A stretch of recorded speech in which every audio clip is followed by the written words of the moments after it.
حسن نام کا ایک انسان تھا۔ حسن نے کبھی اللہ کی عبادت نہیں کی تھی، نہ نماز، نہ دعا، نہ سجدہ۔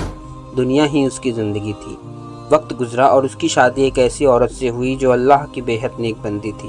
نماز اس کی عادت، صبر اس کی پہچان تھی۔ وہ ہر روز حسن سے کہتی، نماز پڑھ لیا کرو، اللہ کو یاد کر لیا کرو، لیکن حسن ہر بار انسنا کر دیتا۔ اس کے دل پر دین کی باتوں کا کوئی اثر نہیں ہوتا۔ ایک دن اللہ نے ان کے گھر ایک اولاد دی، لیکن اسی دن سے حسن کی طبیعت بگڑنے لگی۔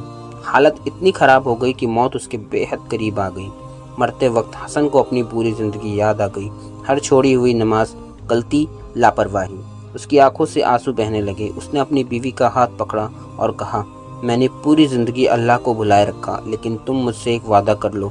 پھر اس نے آخری سانس کے ساتھ کہا، لا الہ الا اللہ محمد الرسول اللہ، اور بولا، میری اولاد کو مجھ جیسا مت بنانا، اسے اللہ کی عبادت کرنے والا بنانا، اسے دین کی عالم بنانا۔ یہ کہہ کر حسن اس دنیا سے رخصت ہو گیا۔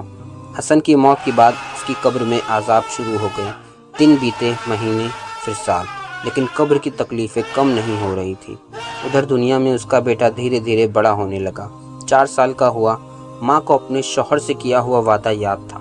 اس نے اپنے بیٹے کو ایک مولانا کے پاس بھیجا دین کی تعلیم کے لیے۔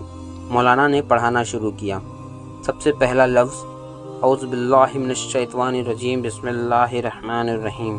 جیسے ہی اس معصوم بچے نے یہ الفاظ دہرائے، اسی پل، اسی لمحے حسن کی قبر کا عذاب پوری طرح ختم کر دیا گیا۔ جو تکلیفیں